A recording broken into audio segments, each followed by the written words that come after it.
Boys நல்ல action block மாட்டிருது.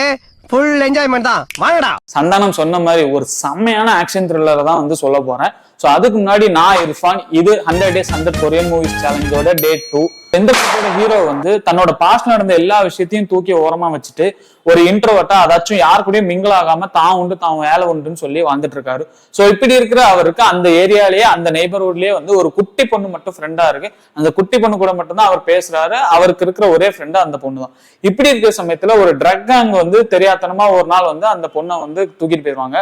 So இதுக்கப்புறம் தன்னோட ஒரே ஃப்ரெண்டான அந்த குட்டி பொண்ணுக்காக நம்ம ஹீரோ வந்து போறாரு. அடுத்து என்னென்ன நடக்கு, என்னென்ன ட்விஸ்ட் எல்லாம் வருது அப்படிங்கறத அந்த மொத்த படத்தோட கதை. சோ இந்த படத்தோட பெயர் வந்து the man from nowhere. So இது வந்து 2010ல ரிலீஸ் ஆன ஒரு படம். நான் ஃபர்ஸ்டே சொன்ன மாதிரி ஒரு செம்மையான ஒரு ஆக்ஷன் படம். ஆக்ஷன் பிளாக் எல்லாமே இந்த படத்துல வந்து தெரிக்கும், அந்த அளவுக்கு இருக்கும். சோ பாக்காதவங்க பாருங்க, ஒரு ஒர்த்தான படம் தான். சோ இந்த படத்தை எங்க போய் பார்க்க, நீ பாட்டுக்கு சஜஷன் பண்ணிட்டு போயிடுற, நாங்க எங்க போய் தேட